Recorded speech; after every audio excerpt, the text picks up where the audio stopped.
Welcome, listeners. This is episode number 66 of the Fret Talk podcast. You are here with your host, Mr. Budget Pedal Chap. You are here also joined by Mr. Matt Quine. Say hi, Matt. Hi, Matt. Absolute classic. Absolute. No Ayrton this week just yet, but he may or may not appear on the podcast in a bit. So what you been up to this week, Matt? What's going on? Well, you know, I got a new amp last week, so I still haven't put it down. Like, I think I'd had it 2 days when we were last casting. Yeah. And I think I've had it out at least 4 times since the last cast. Nice. It's just having something that is small and easy to set up and has a couple of different sounds in it so that I don't have to set my pedal board up. I've got an amp and a lead in my lounge that I can just plug in, put my phone on top and turn the Boss Tuner app on so that I can tune the guitar, plug the switch in so that I've got a rhythm and a lead sound, and then lose half an hour, lose an hour, just, you know, riffing along to stuff. And it's just meant that actually, for the first time, I'm pretty sure I've picked up a guitar every day between the last 2 casts. I mean, if there was anything that was worth admission price alone, that is it. Yeah. If it's getting you playing, then it's worth it, isn't it? So yeah, I mean, that's it. And like I say, I haven't played it every day, but the days that I've had the acoustic guitar out, it's just kind of... It's probably because I'm in a lull between gigs as well, where I've got no gigs coming up, so I don't have to like have all my gear ready to pack away into a car, all that faffing around and stuff. And yeah, it's just meant that I've kind of started playing the guitar a bit more.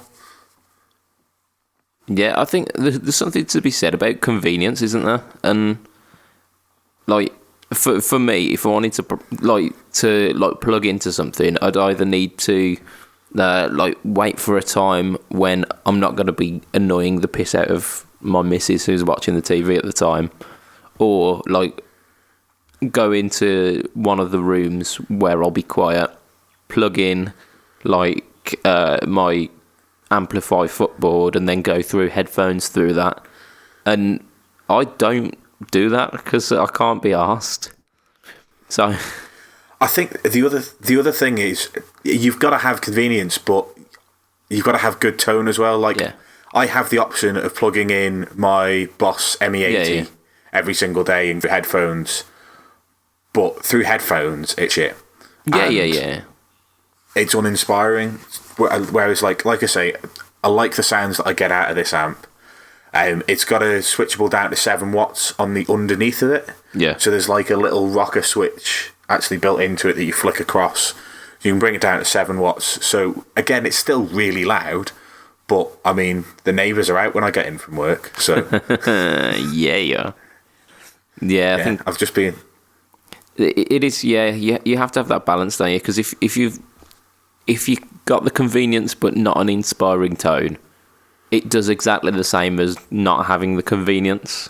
You just go, and then kind of give up after a short while.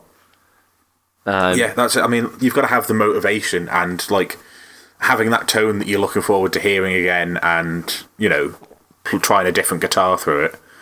Just it just adds to it. Bang on.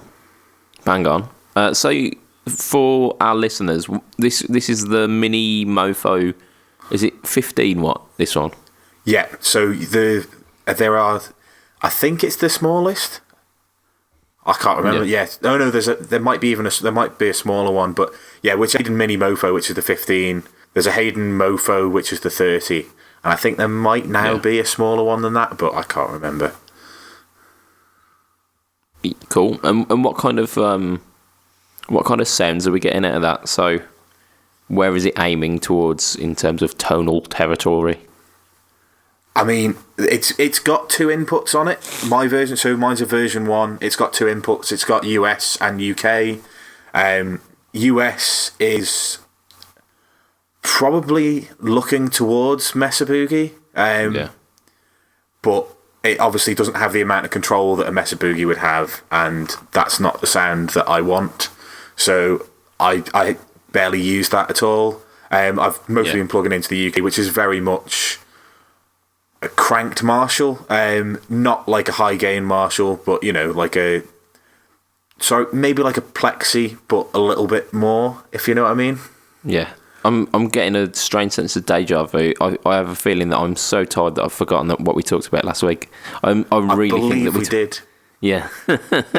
So just as a recap for those listeners who weren't paying attention, or those who are as absolutely knackered as I am, that's the the mini mofo. Yeah. So just as a disclaimer for this one, Matt, you've been working some like horrendously long days, haven't you? Yeah, like 11 to 13 hours, and I've got another, I've been doing it since Monday, so I'm only 3 days in, and I've got 3 weeks of this. Fucking hell.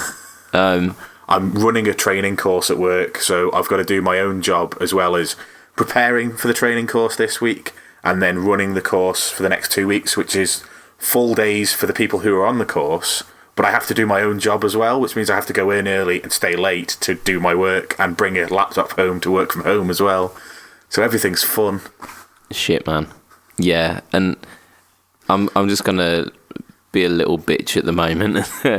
I've got a little bit of a sniffle, so that's why I'm not quite up to my normal standard, which, to be fair, isn't that high anyway.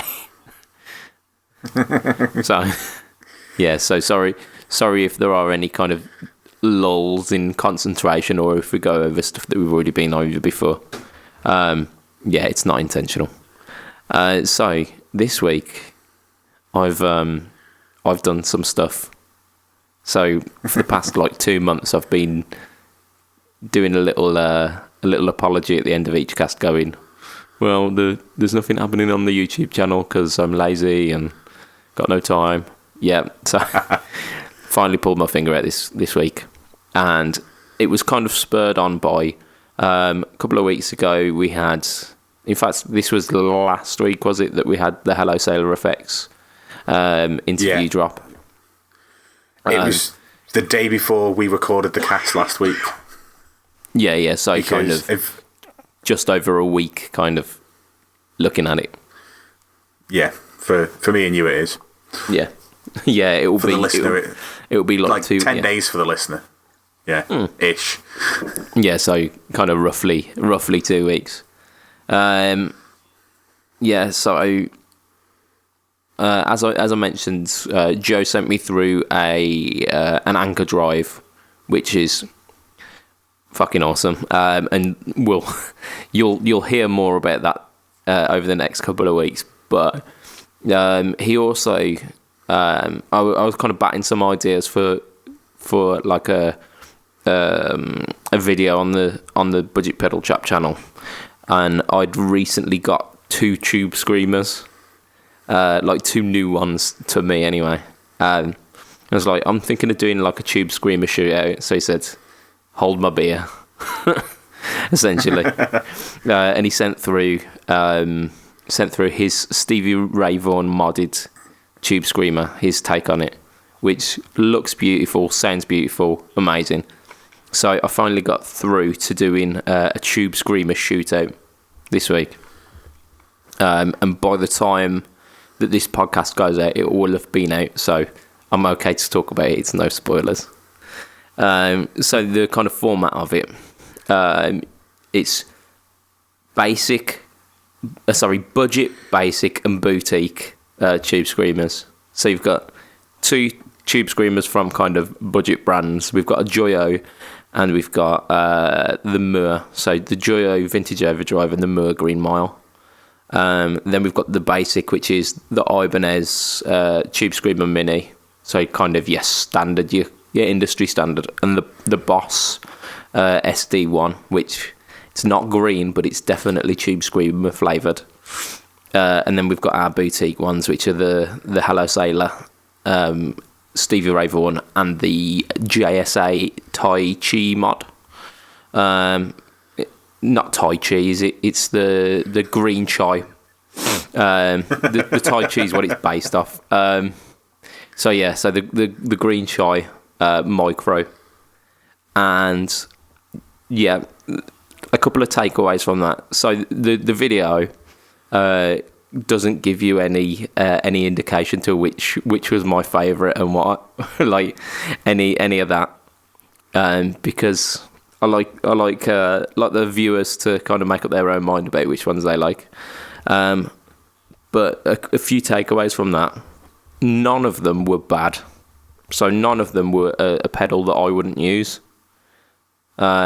which was surprising because I thought having these pretty tasty boutique tube screamers, I'm going to try them and then try the cheap ones and think, yeah, they're like worlds apart. And there are differences, and you can definitely hear them more so in the room than when they're recorded. But the Joyo really impressed me.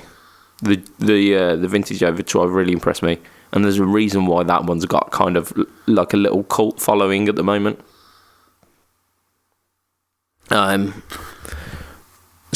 from that, I was kind of considering who would I be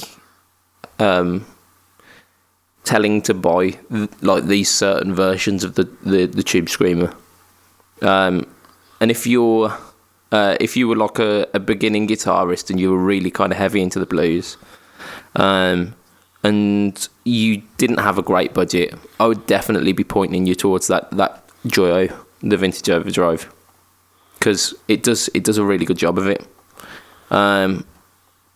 The Ibanez and the Boss are just kind of industry standards, and you know where you're getting with them. Yep.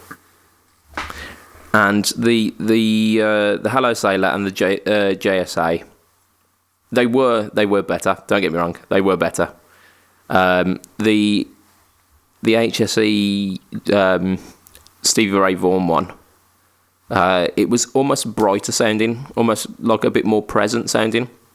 There was usable tones within the entire sweep, which is very uncommon with a Tube Screamer. You tend to get the high-end roll-off takes away too much clarity at certain points.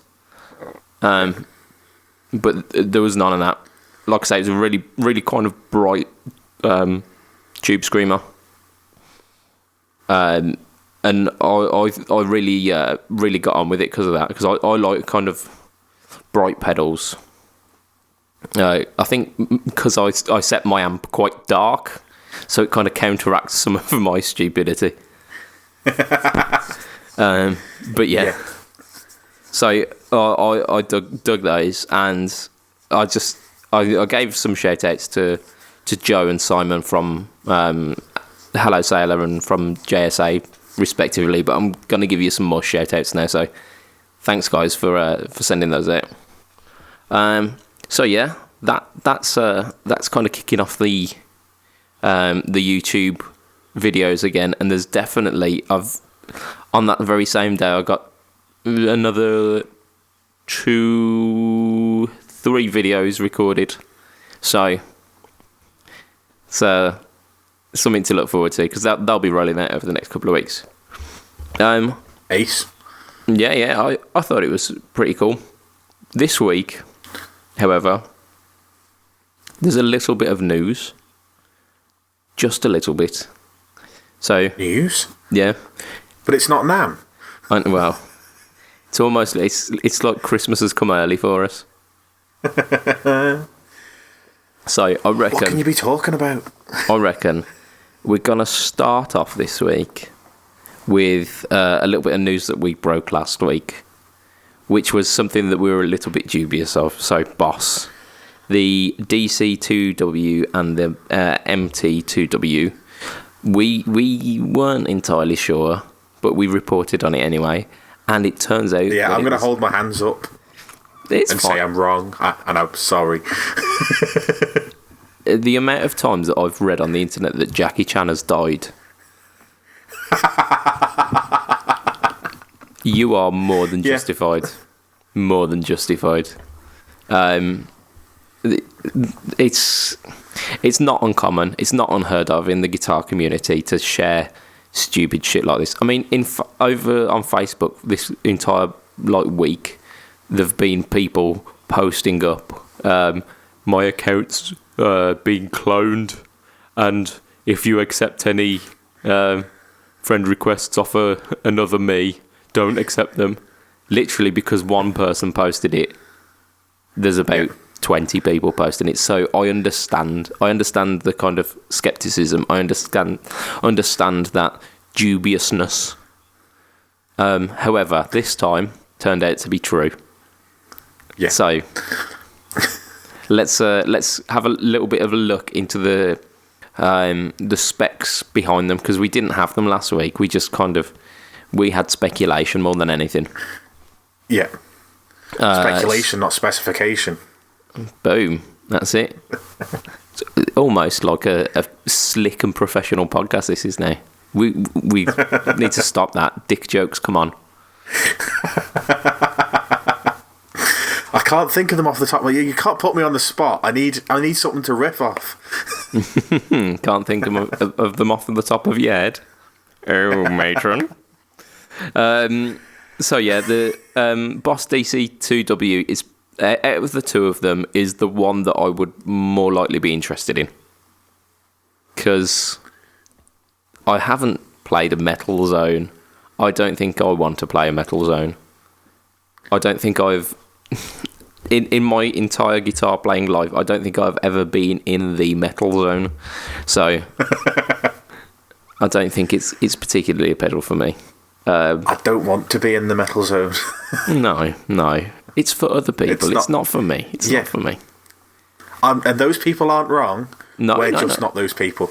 Yeah, I'm not denying that these guys have their place, and EMG pickups might be nice for some people.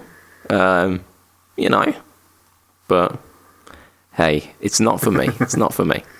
So Boss DC2W. Standard mode for the DC2 is the same. It's been revoiced though. The 4-button switches have been altered to suit guitar a little bit more, because it was based on a rack unit or something. The original one. Wasn't it designed for keyboards or something? Who knows? I believe. I mean, Boss, they cray, so. It's the weirdest effect. I was speaking to somebody the other day. They call it a chorus, but there's no pitch shifting. It's just like almost like basically a double tracker. Like it just time. It's only time. There's no pitch shifting, so it's not chorus at all. So stop calling it a dimension chorus. Call it the Boss double tracker or something. Yeah, because they call it like a spatial simulator or something, don't they? Because it works in a really strange way that it does. Yeah, like the two channels work in they work in opposite to each other. They're out of phase or something, they say, but not in the same way that pickups would be out of. I don't understand it. It's all electronic jargon. Basically, the best way I had it described to me was I was speaking to Steve Burrows, and he was saying when he had them in the 80s, it was basically like having a version of the Keeley 30MS, the one that came out last year. Yeah. Just ever so slightly gives you that fatter sound because it's basically a double tracker. And he said that's basically what he used it for back when he had one when they were out originally. Okay, that's pretty cool. So that kind of reminds me of one of the upgrades that they've done to it, which is they've made it stereo in, stereo out, which makes complete sense for a pedal like this. Yeah. It almost begs the question why you wouldn't have bothered to start off with, but I don't think back in, what was it, like 88 or something like that? I thought it might have been earlier than that. Yeah, I don't think stereo compact pedals were too much of a commonplace. I don't think it was commonplace, no. Like, I'm pretty sure I don't remember seeing anything that I know that was out in the 80s being stereo in, stereo out, unless it was a rack unit. Yeah, exactly. So apparently the four buttons have been revoiced a little bit to suit guitar frequencies a bit better. I'm not entirely sure if they've remedied the fact that you could only select one at a time, whereas on the rack unit you could select multiples. But yeah, they've got that. Let's have a look at what else I've written down. So custom mode is actually based on the old rack system as well. So if you didn't want the kind of updated version, you've got the original, or what it was based on originally. I had to listen to the YouTube demo of it from Boss, and pretty much every example sounded like shitty 80s chorus. So, yeah. Yeah. That's the last thing you want is shitty 80s chorus. Like, I know people in the 80s liked to use it, but I like usable chorus. Yeah. Like, not that stuff that makes you cringe every time you hear it. Well, as far as like shitty 80s chorus goes, it was a good example of shitty 80s chorus. But, like they use it on bass as well. So a certain gentleman from another podcast does the bass duties on this one, and it kind of took away all of the bass frequencies. So, well, I assume anyway. Because he was playing through an ES Les Paul bass, so I assume that would sound quite rich and quite full sounding, deep, yeah. And yeah. Whereas with this chorus on it was kind of really mid focused and just it sounded guitar-y. I suppose if they've refocused it for guitar, yeah, it makes sense. But then why demo on it on a bass? I don't know. Because he signed a deal with them, didn't he? Because he did the MS3 demo. Yeah, potentially. I mean, he's good friends with our Boss representative of Europe, isn't he? So he is. So I mean, that makes sense. But why would you include that in the product video where it makes it sound not good? I don't know. So yeah, pass. For me, the Boss DC2W is not something that I'm going to be rushing out to the shops and buying. Nope. I tend to like choruses that retain the lower end, because some choruses do kind of wipe off that bottom end, and it's like a very 80s trait. Yeah. I think it's very much aiming at that. I think, I don't know. They said that the Dimension chorus was out for 4 years and then got discontinued.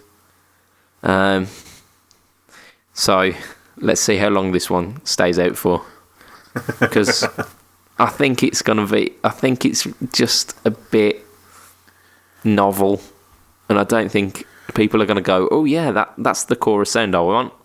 Because, yeah. Do you think possibly everybody that's crying out for a DC2 has never actually heard a DC2, but they've heard of it? Yeah, they like the idea of it, but they don't really know they've never the sound. heard one.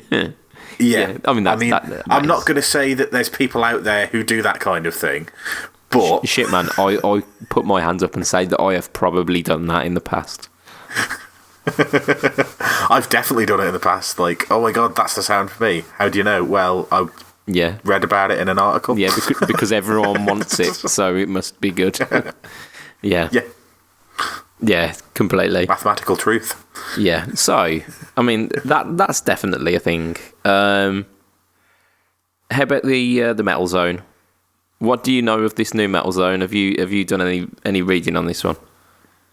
It's got 2 modes, a normal and a Waza. Yeah. Okay, so some of the I actually watched. It's fine. It's fine. I watched the CS Guitars review of this because he's known for not really liking the Metal Zone too much. And I'm a big fan of his channel, so I thought I'd give it a watch. The biggest criticism of the Metal Zone, like the original Metal Zone, was the EQ and the fact that it was so sensitive, and just the tiniest touch, mainly on the mid control, would send it from like beautiful thick sounding distortion to like hornet's nest. So, you know what, on the mid control of a metal style pedal? Yeah, that's not useful. well, yeah, because what a lot of kind of 15-year-old bedroom players would do was grab both of the controls of the mid control and just turn it left. We don't need any of those until you can stop. Can I turn no more? That's it. Yeah, we're just going to glue those down because that's where they stay. Yeah, and then crank the bass, crank the treble, and it will sound like Angry Wasps. Because it is a very, very powerful EQ control. But yeah, so they've kind of timed that a little bit so that the sweep is more focused and it's more forgiving. So that's one of the tweaks that they've done, and that's on the kind of the standard mode. They've looked at the noise floor of it as well, and the gain sweep, so it goes to a lower gain. On its lower settings. Who's buying a Metal Zone for a lower gain though? Like, it's called a Metal Zone. Why? Like, surely the better thing they could have done with the big gain control is focus it so that it only goes down so far. That's the lowest bit, and then you've got more control up to the max. I think they've just tightened that whole section up. But there's less noise on it now, which again would be a complaint of the £200. I should fucking hope so. Is it two? Oh fuck me, really? I think so. I mean, the other Wazagraph ones were £200, weren't they? I just guessed it came in at that. I suppose I should find out. Yeah, you can Google things. I'm screwed. My internet's pretty much your face at the moment, so because that's how these internet phone calls work. so yeah, the EQ section's tweaked, the noise floor's reduced, so that's kind of addressing the initial bugbears with the Metal Zone. They've also created a custom mode, the Waza mode, which is designed with kind of the modern metal guitarists in mind. So the gentleman, and it accepts like lower tunings and extended range guitars with much more readiness than the old one did. So have you got the prices up? No, because I stupidly googled the. I don't want to know what you're googling. I did the heavy metal instead of it, and couldn't work out why. No, I was totally wrong. It's £131, which is a lot better. That's not bad. It would be tempting, that wouldn't it, if I was in the market for a metal pedal? Yeah, I mean, if I was a metal player, yeah. Yeah, so I mean, I think they're onto a winner with it, because in terms of like big old nasty metal drive, I don't know of many like huge names. But then again, I'm not really looking, so I don't know. This is a potentially a comment coming from ignorance, but I don't know of any like huge ones. I know the Horizon drive, which was made in conjunction with Misha Mansour, was it? That's supposed Let's to go be, with yes. Supposed to be kind of modern metal. Yeah, you haven't got a clue, have you, Matt? I've never heard of Misha Mansour, if that's the person. It could very well be me making up names, yeah, but yeah. So I mean, there are certain metal pedals out there. I think Wampler do the triple rec. Like I say, the Horizon Drive. There's a couple out there. Blackstar do like a HT metal, don't they? Yeah. I mean, Blackstar have got that whole HT range, haven't they, of pedals? But they're kind of like 15 years old, something like that now. Yeah, they had HT, and then I think they replaced that with LT, which was like smaller and didn't have that stupid LED under a piece of glass to make you think it's a proper valve. No. I mean, they claim it's a valve. I had one. I don't think it's a valve, but I might be wrong. I would trust the people at Blackstar if they've got a valve in a pedal, it's gonna be there for a reason. But yeah, so I mean, there are those. There are bound to be other things, but you get in kind of the comments of a non-metal guitarist who really doesn't look for high gain pedals. So yeah, so it could be a good thing. There are people talking about using the new Metal Zone because it's like I say, it's got a very usable EQ section, and the gain isn't necessarily ridiculous at all settings. So people using it as kind of a tonal shaping boost and stuff like this. I think it would be kind of classy to rock up to a kind of blues gig with a Metal Zone and then like wow the crowds with your amazing tone. But I don't know. Is it 140 quid's worth of novelty? Wow. It depends on your annual income, I'm going to say. If you can afford to do it and you want to like wind some people up, turning up to an open mic night with a Metal Zone on a plank of wood, plonking it on the floor and then getting some decent tone out of it would be hilarious. I mean, this is coming from the man who put a mandolin in a double bass case for 2 songs in his first ever gig. And I turned around and opened the double bass case, picked up this tiny mandolin and started playing. Rock and roll. I like novelty. Yeah. So it could be very much worth the effort. But yeah, I don't know. I don't think either products, either the DC2 or the Metal Zone, are really aimed at us. No. But you know what? Hats off, boss. You've listened to you've listened to the hype of the DC2, and you've went about kind of correcting the wrongs of the Metal Zone. So I'm cool with you. You're good. Right, so yeah. So I saw them saying, just with the Metal Zone, I saw them saying that the Metal Zone is the second biggest compact seller they've ever had, which just baffles me. Yeah. I mean, the amount of guitarists who will buy that as their first pedal, they've got like a shitty solid state practice amp and go, well, I need metal tones and this isn't anywhere near. Metal Zone. Yeah, I want to get in that Metal Zone. Yeah, I guess. And they're not ridiculously expensive. And they're powerful. They are very powerful. But then again, that's why you get the stigma that comes with them as well.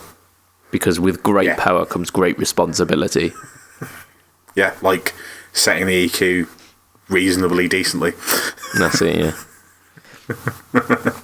I mean, it's why I'd probably suggest that to a beginner player rather than a tube screamer. Because I know, I definitely, I wouldn't have appreciated the subtlety of a tube screamer when I had first started playing. I would I'd have cranked the whacked gain. the Yeah, exactly. Turn the game right up. We said it at the same time. Yeah. Turn the gain right up and then go, what the fuck's this tone thing you do at full gain? Yeah, Not I'll just leave it on full as well. Yeah, I want all of the tone, surely. Because that's the best. And then you're playing it and you go, well, there's not really a great amount of drive coming out of this. You should probably buy a more extreme pedal now.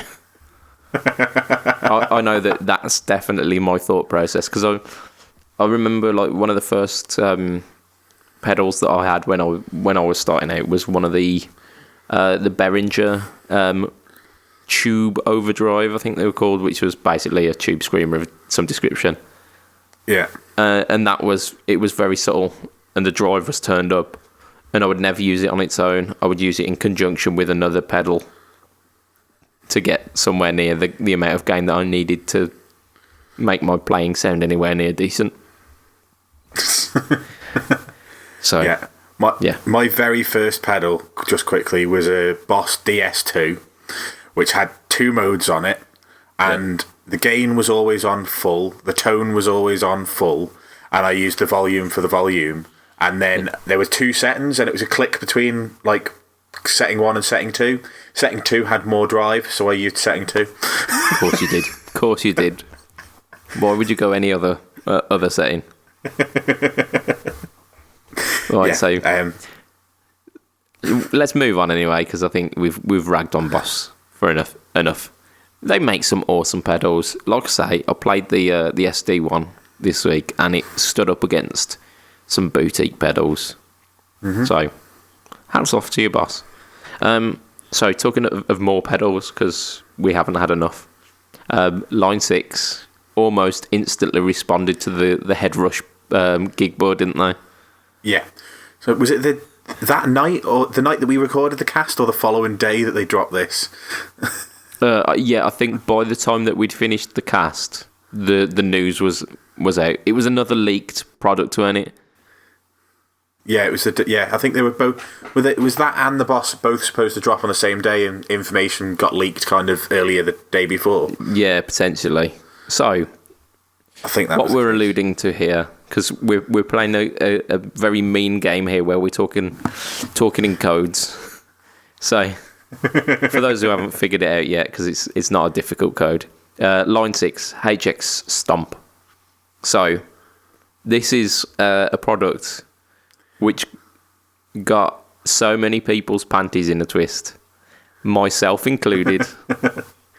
Yeah, guilty. Yeah, so we all saw the image, which looked like, so it was small kind of enclosure, 3 foot switches, and a small LCD screen, and we thought, shit, man, they've replaced the M5. They are doing it right. So we didn't bother reading anything else into that.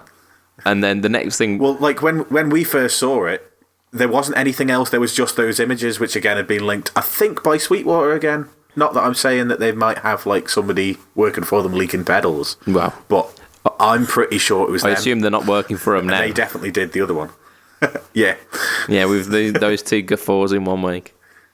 So the next bit of information that we read was 469, weren't it? Yeah, so, to which I immediately said, fuck that. Yeah, I'm pretty sure I was near a table, which I flipped. Rah! This is bullshit. So what we were expecting was a kind of stripped back version of the HXFX. Because the HXFX is about £400, we were expecting kind of 250 to 300.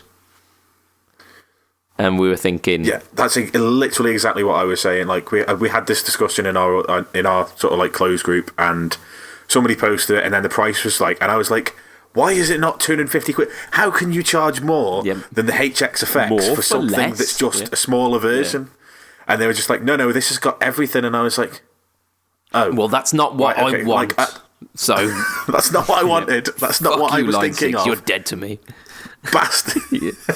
Like, I wanted something to replace my M5, because I literally mentioned on the cast the other week that it's one of, like, 2 pedals that's still on my board that's been there for a while. Yeah, and I don't like having pedals on my board for a long period of time. I like changing things. We also mentioned that the HX effects is very much tempting us to change that.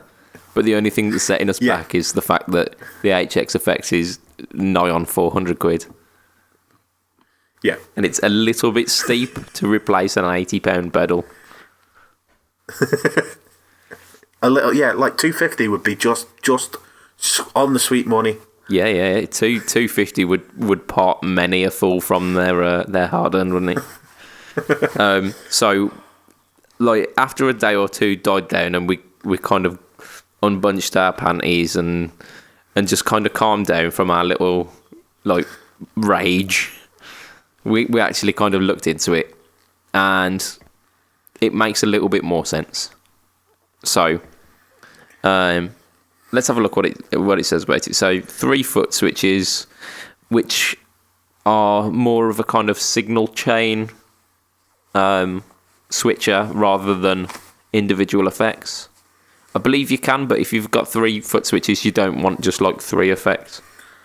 So I assume you're going to set it up as like 3 patches where you've got like amp 1, amp 2, amp 3, and like maybe with different effects on each of those kind of patches. I don't know fully how it works, but I assume that's somewhere similar. So they've taken away a couple of things. So they've taken away the touch screen. So it's only like an LCD screen now, but it's tiny anyway. So if they would have made that into a touch screen, that would anger people more than it would help them, I think. Yeah. You get somebody like me with fat fingers going, I can't use the fucking touch screen. That's it. Can't use it. It would remind me of that episode of The Simpsons where Homer starts working at home. Your fingers are too fat to dial. For a phone with special buttons, please mash the keypad now. That's it, yeah. And that's exactly how it would feel if you're trying to, like, dial in your rig through a tiny little touchscreen. Yeah. That's it. It comes with its own little. They could have given you a stylus. Yeah, that would be it though. You get like a stylus that like mounts into the chassis and then falls out after 3 gigs or something. By 3 gigs in, you've set your sound. You don't need to use it anymore. That's it. You found the kind of 3 settings that you love, and that's it. You're done. So we've got the 3-foot switches. It's got expression in, so it doesn't have the foot the kind of the wah pedal on it because it's tiny. But you can assign that, so that's pretty cool. What else have we got? The effects loop is side mounted to save space, but also just a bit strange.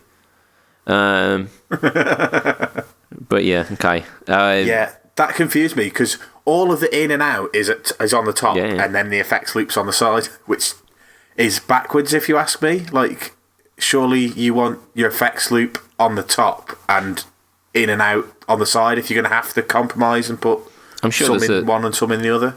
There's definitely a joke there, isn't there? A bit of in and out on the side. I'm sure there is. There's got to be. No, it's not coming to me. I don't know what you're talking about. No. Maybe the listener will enlighten us. Yeah, so get in the Fret Talk podcast group here, and if there's any jokes that you can think about in and out on the side, like holes in the back as well, and or just any of that. Just if any of those jokes, just send them in. Like I said, we're tired this week. We can't quite get there. Yeah, we're back on it. So yeah, I watched the product video to this one as well, and pretty much straight away, it gives you a hint as to what this is about.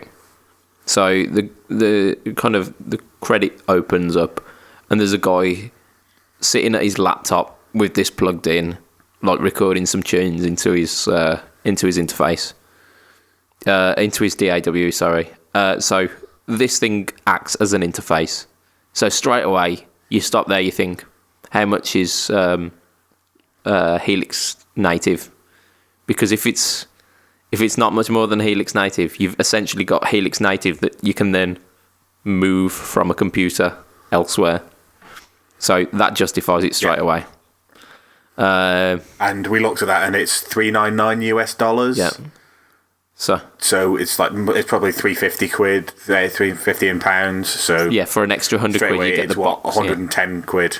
Yeah. Yeah. So you've got yourself an audio interface if you don't have one already. Yeah.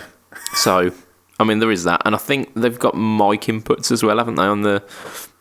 Or is that only on the bigger versions, the XLR? Ooh, I didn't look at that. If this has got mic inputs, then I totally I can't even complain about it anymore. I'm still complaining that it's not an M5 killer. But I mean, what's it called? HX Stomp. Yeah, the HX Stomp, I think they call it. But yeah, essentially HX Stomp. So if it does have an XLR in, then that's very much gonna. No XLR in. No XLR in. But hey ho. No.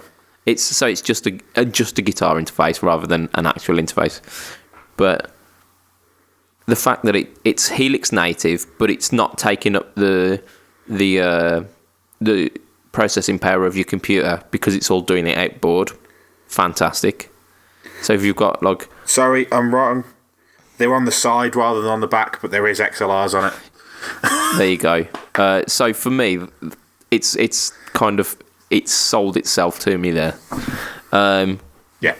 But then the next step in this this video, the guy puts it in his gig bag, goes to a studio, calls up the presets that he was using in his little home studio, records some tracks there. Again, that makes complete and utter sense. So you can dial, if you are a session musician or you've got some recording coming up, you can dial in some tones. You've got your 3 kind of presets there. Boom, boom, boom. You can then use that to do some professional recording. Then takes it and does a little live gig with it. So yeah, I mean, there's a couple of applications there, and yes, the functionality is going to be stripped back from the grand's worth of Helix floorboard or even the LT, but there seems like some applications for it, as a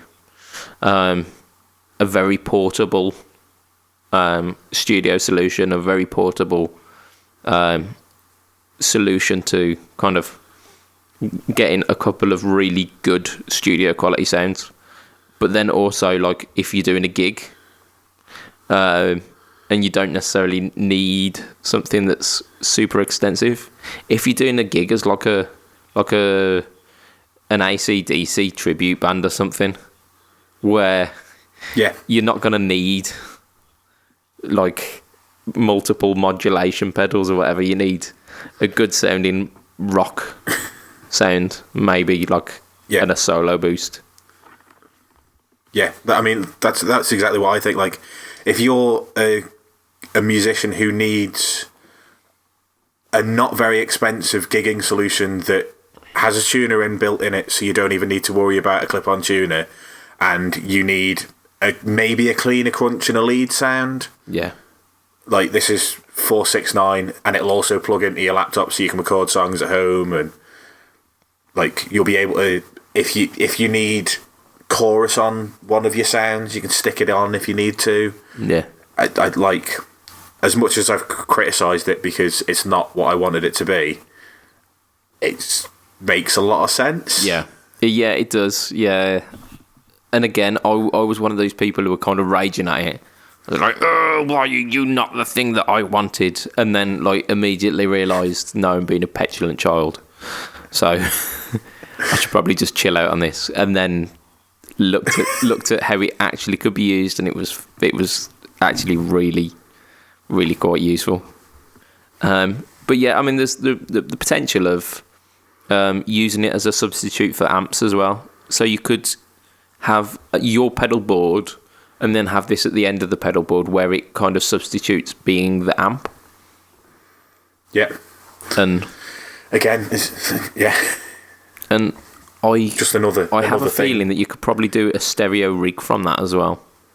So you could have like one of the outputs being, I don't know, like a Marshall flavoured kind of crunch channel, but then the other one being like an AC30 or something. And it's I've no idea whether that's functionality in there, but if that is, then like stop talking.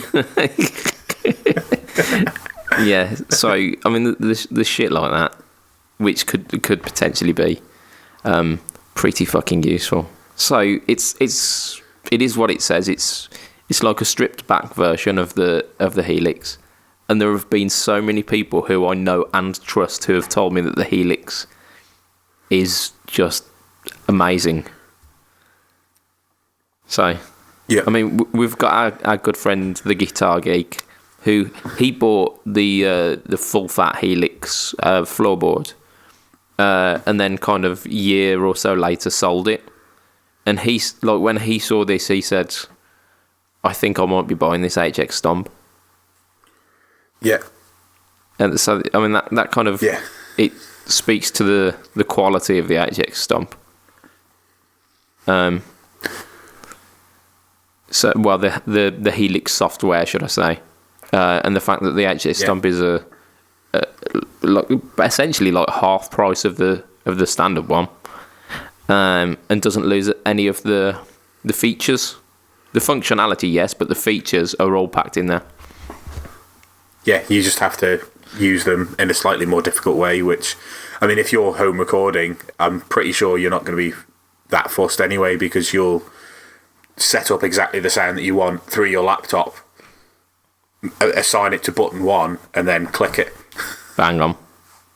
I've just looked at the time and we've lost a good maybe 20 minutes of talking about this HX Stomp, and I'm no closer to not buying it as well. So let's move swiftly on, because we've got 2 more kind of news segments, and we will do them, but we'll do them quick. Right, Fender, the kind of the news cash cow that's been kind of ticking us over for this entire year, has not failed to give us some more juicy news. So, Parallel Universe Jag Strat. Yep, it's a thing. It is. So, what is it? What is it, Matt? What is the Jag Strat? Is it a Strat? It's a Strat, but I think it's short scale, and it's basically a Jaguar electronics and bridge, but with a Strat body and a short neck to make it Jaguar rather than Jazzmaster. Yeah, you pretty much read from what I've got on my sheet. So I've got, Jag wiring, so you've got a lot of the kind of chrome plates and stuff, which don't look too shabby. It's 20. Yeah, I quite dig that. Yeah, me too, yeah. It's 24-inch scale with a 9.5-inch radius, so playable and short scale. Nitro finish, which is pretty nice. Yeah. Ship bridge. So yeah. Yeah. So the things that are drawbacks for me are the bridge, because no one wants one of them, and it does look a bit weird being on a Strat. But also the fact that it's got the Jag style single coils, so they're going to be nice because they're American vintage 65 single coils, but they're going to be chimey as fuck by design. Yeah, I mean, and for people who like that sound, who want something that looks different, there's pretty much nothing out there. If you like that Jaguar sound, you have to buy a Jaguar. Yeah. And this isn't a bad... Or maybe a Rickenbacker. Yeah. If the the Variax models are anything to go by, it's a very specific sound, isn't it? Yeah. The other guitarist in my band had a Rickenbacker, because it was a hollow body and the way the pickups are, you can't use it with any amount of drive. Like, it'll do clean, it'll do slight crunch, and it'll do feedback. Those are the three sounds. Put the drive pedal on again, haven't you, mate? Yeah, sorry. So yeah, 1609 for this. I'm gonna say I actually don't mind it. I dig it a little bit, even though it's got the chimey ass pickups and the bridge system that just don't quit. It's kind of candy apple red nitro finish, and it's got a torque guard, so it looks like a similar colour scheme to my Ibanez Fireman, and that guitar is rad as fuck. So I'm down with that.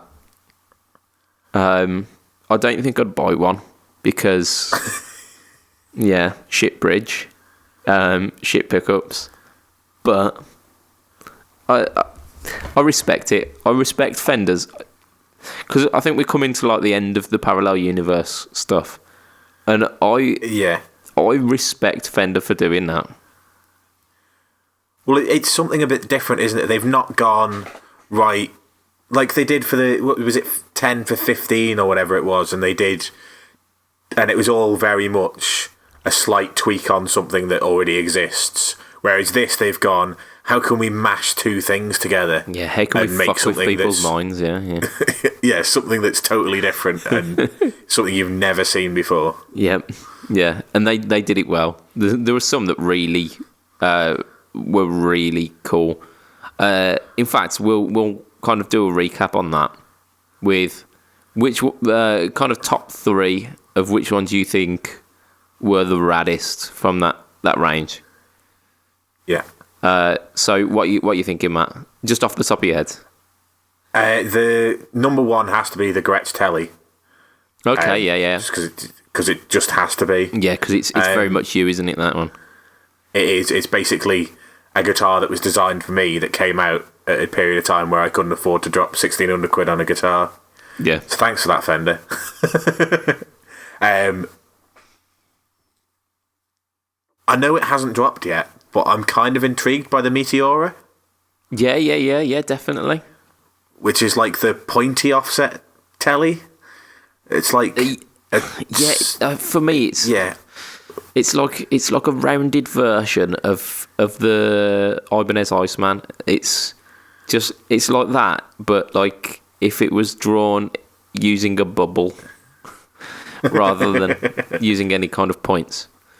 It has a kind of like 60s Italian import vibe to it. Yeah, so, yeah, very much so. Yeah, I'm digging that one too, yeah. And I don't know, third, if it, and the only reason it's probably in third is because it had a trem system, but there's Stratotelli. The which one, sorry? The Stratotelli. Stratotelli, yeah, cool. Sorry, if it was just... Oh, the calls drop out. If it was a fixed bridge, but with the 3 Strat single coils, then yeah, perfect. Right, so I was afraid that our top 3 would be exactly the same, and almost, if it weren't for that Stratotelli, we would have had none that were the same.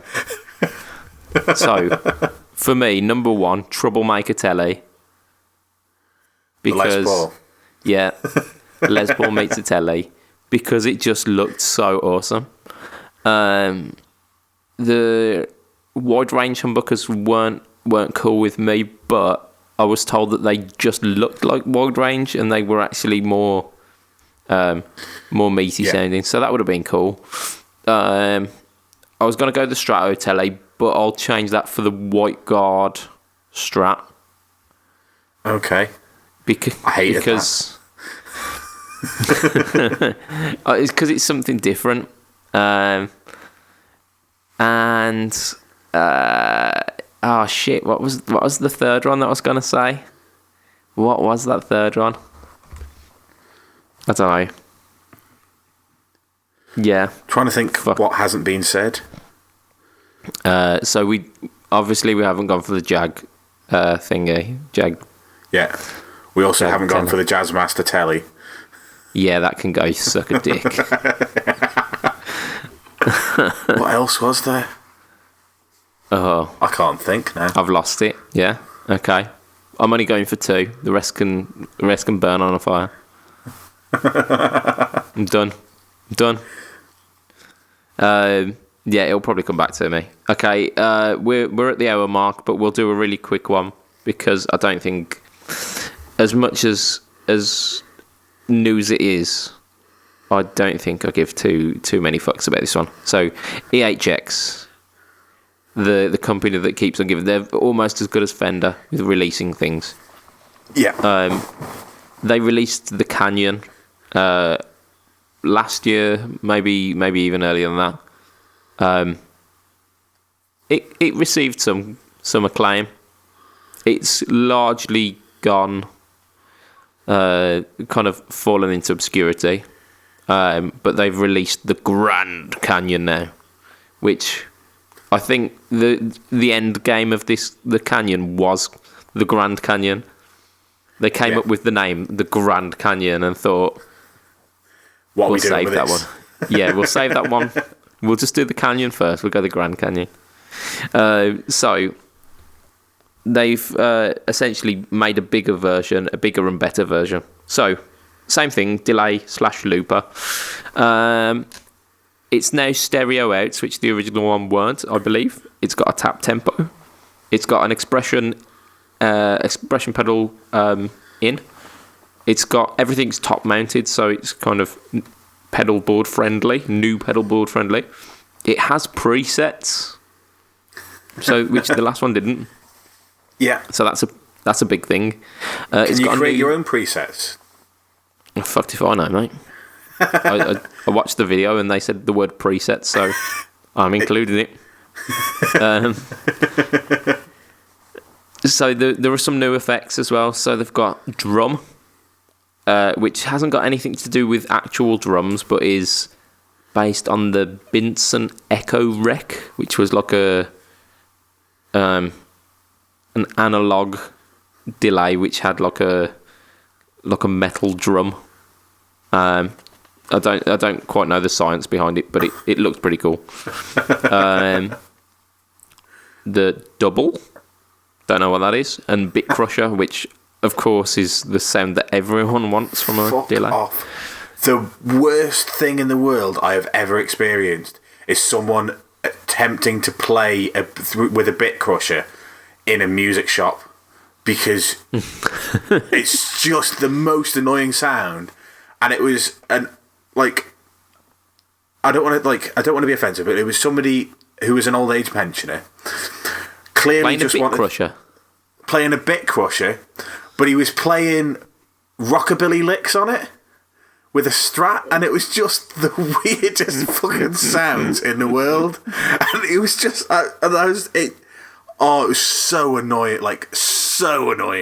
And he was playing it for over an hour, because I was in GAC for an hour, and he was sat there on this fucking stool, plugged into a fucking Blues Junior that I hate the sound of anyway, with a really bright Strat bridge pickup, and then he was turning on and off a Bit Crusher, and it was just annoying.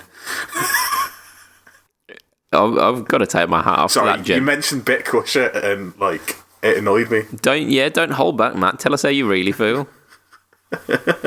Fucking hell. Yeah, so apparently we've touched on a nerve here. There was They shouldn't exist. Bit Crushers should not exist.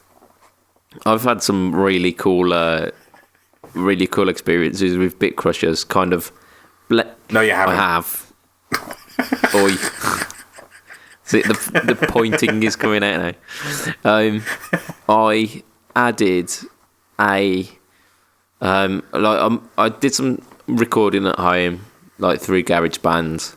I doubled a guitar solo that I did, and on one of the versions of the guitar solo, I put a Bit Crusher, So I blended the bit crusher with the normal signal, and it gave this like weird kind of crunchy overdrive sound. It was awesome. I did not play rockabilly licks through a Blues Junior on a bridge pickup of a Strat. I imagine that's the wrong way of using a bit crusher. Yeah, I mean, like, just let's not talk about the bit crusher. What are the other features of the Grand Canyon Aero? That's it. My load's been spent there. That's all I know about it. It sounds pretty cool. Don't get me wrong. They did a feature on the drum thing, and apparently the more delay that you put on, the darker the repeats. So that's a feature, because apparently that was something that the Benson used to do. And there's a degradation as well, like a degradation control, so you can make it even darker still if you wanted to. Okay.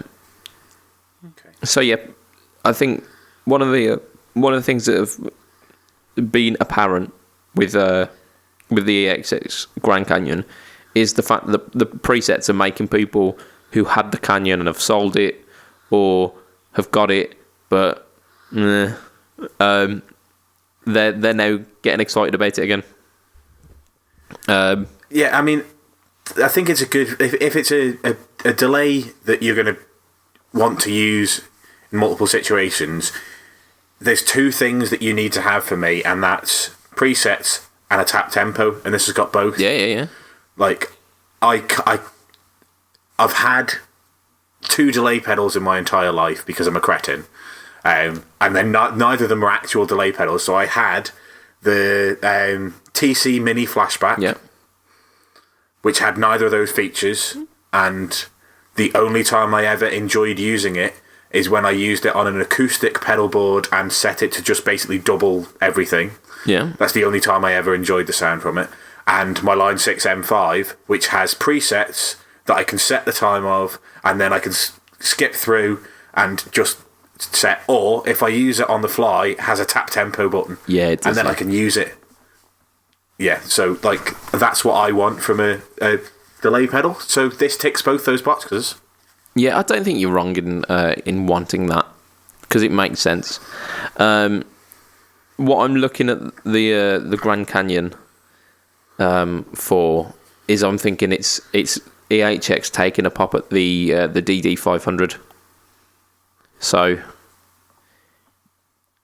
in your opinion or in your mind, does it take that crown, or do they need to? I would have to like actually actively look at it, but from what you've said, no, because I think the DD500 is very similar to the Timeline, and I think this is probably like a stripped back version almost, in that it doesn't quite have all the features that you'd want. Like within it, it's not going to have a million different sounds. It might have 30 different sounds. Yeah. But one of them is a bit crusher, so that's only 29. And then, like, as much as, like, it'll have some sounds, I don't think it's going to be a DD500 killer. But for somebody who wants 2 or 3, maybe 4 sounds, it's probably a more efficient way of getting it, rather than buying a DD500 that you can do so much with, but using it for like the odd sound here and there. Yeah. So I think that's where it sits, isn't it? So it's not gonna kill off the DD500, because it's not as an exhaustive list of delays. It's not. You can't go into the parameters of each of these delays as much as you can the DD500. I know on the Pedal Boards of Doom forum, Stuart Tate managed to make his DD500 sound like an organ. Just full on. It didn't actually sound like a delay anymore. It made his guitar sound like an organ. And there's no way that you're doing that with the Grand Canyon. But it's... No. I don't know exact figures, but it's like 100 quid maybe cheaper. And it will do a couple of different delay sounds. So if you're in need of like more than one delay sound and you want to kind of cycle through a couple of presets, but you don't need something as quite advanced as the timeline or the DD500, this is potentially a good alternative. Yeah, I would say so. And I think that's where we're going to wrap it for this week. We didn't get Ayrton. He didn't turn up. Alas. Maybe next week. So, if you want to find us online, you go facebook.com. You look in groups and you go Fret Talk Podcast group. It's in the show notes, so check it out if you wanna have your say in the podcast and get your topics in.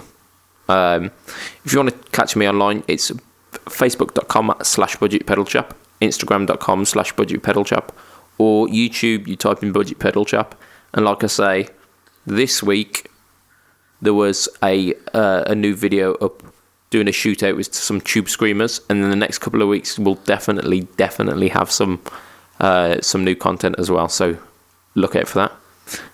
If you want to find Matt online, Matt does another wonderful podcast which is not about guitar but is actually about wrestling, which is called the Bad Bookers Podcast, and you can find that on Acast, Stitcher, iTunes, SoundCloud, Zcast, and boom, yes, get in. And if you want to catch Matt just in general, that's Matt something _ something at, it's maybe like Twitter or something. So heel _ Matt Q at Twitter. There you go. Back in the zone. So thank you for following us on this journey tonight and sticking with us and listening to our podcast. We do appreciate your patronage.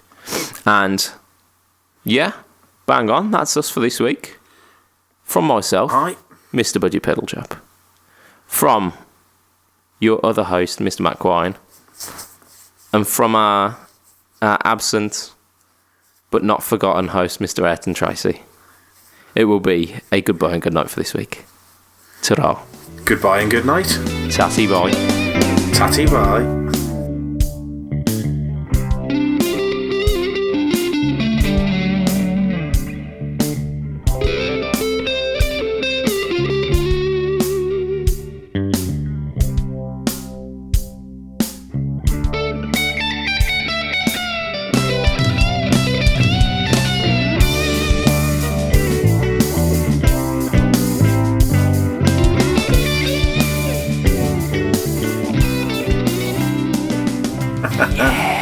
We made it.